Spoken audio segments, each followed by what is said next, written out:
नमस्कार दोस्तों। बसपा की रणनीति हर कोई नहीं समझ पाता।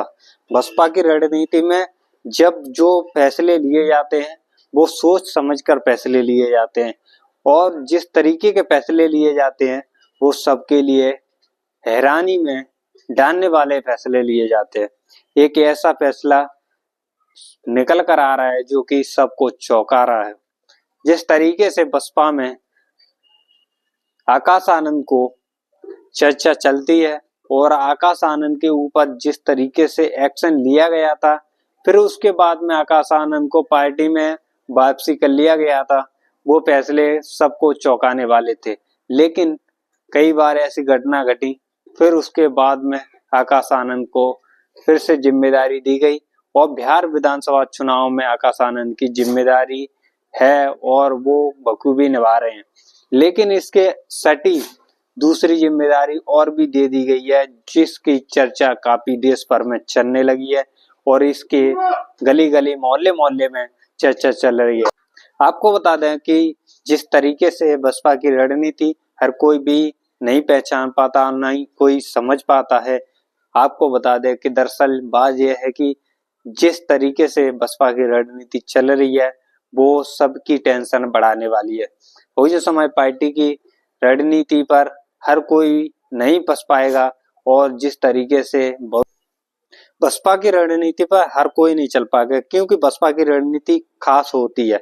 आपको बता दें कि जिस तरीके से बसपा ने अब नया फेरबदल कर दिया बसपा के अंदर, और अब वो बसपा नहीं रही जो जिसकी चर्चा चलती थी। बसपा ने 2.0 का फॉर्मूला चला दिया बसपा के अंदर।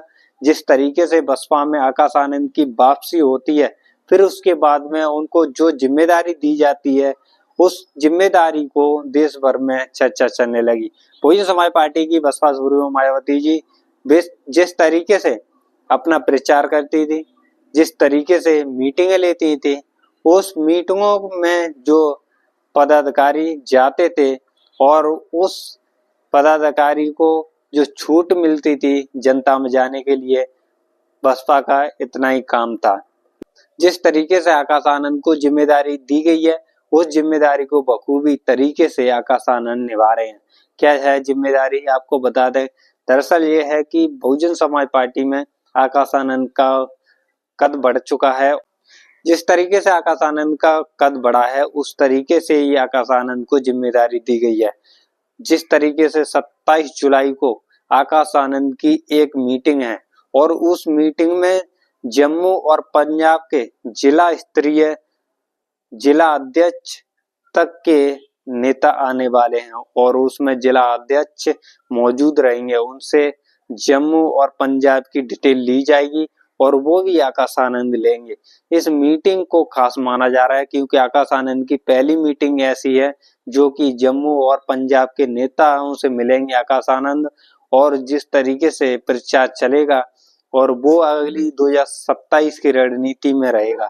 क्योंकि जब पंजाब और आपके जो उत्तर प्रदेश है उसकी 2027 के चुनाव होने हैं, उसके मद्देनजर रखते हुए आकाश आनंद को जिम्मेदारी जम्मू और पंजाब की दी गई है। आकाश आनंद उस जिम्मेदारी को बखूबी निभाते हुए और जम्मू और पंजाब के जिला स्तरीय बैठक और उन नेताओं को बुलाकर इसकी रणनीति को तय करेंगे। इसकी रणनीति जम्मू और पंजाब की रणनीति को आगे बढ़ाने के लिए आकाश आनंद अपने जमीनी कैडर पर ध्यान देने के लिए इन नेताओं से सलाह लेंगे और उसके बाद में पार्टी का आधार बढ़ाने के लिए इनको सलाह भी देंगे और किस तरीके से पार्टी को आगे तक पहुंचाना है आकाश आनंद की गाइडलाइन रहेगी। जम्मू पंजाब में आकाश आनंद की 2027 के विधानसभा चुनाव से लेकर रिलेटेड सवाल रहेंगे और किस तरीके से जम्मू पंजाब में जो विधानसभा चुनाव होने हैं उसको लेकर रणनीति बसपा की अहम होने वाली है। क्योंकि आकाश आनंद को अब मीटिंगों के द्वारा जिस तरीके से बसपा में बहुजन समाज पार्टी की बसपा सुप्रीमो मायावती जी जो मीटिंग बैठाती थी वहां नेता जाते थे और अपनी राय रखते थे, लेकिन अब आकाश आनंद के सामने अपनी राय रखेंगे और जो मीटिंग मायावती जी करती थी अब आकाश आनंद करेंगे। उन मीटिंगों को अटेंड करने के लिए नेता जाएंगे, देश भर के नेता जाएंगे और उनसे सलाह लेंगे किस तरीके से पार्टी बढ़ानी है, उनकी सलाह भी मानेंगे। ये थी खास रणनीति और ये थी खास जानकारी बहुजन समाज पार्टी की। आपको वीडियो अच्छी लगी हो तो लाइक शेयर कमेंट जरूर करें और ज्यादा से ज्यादा इस वीडियो को शेयर करना ना भूलें।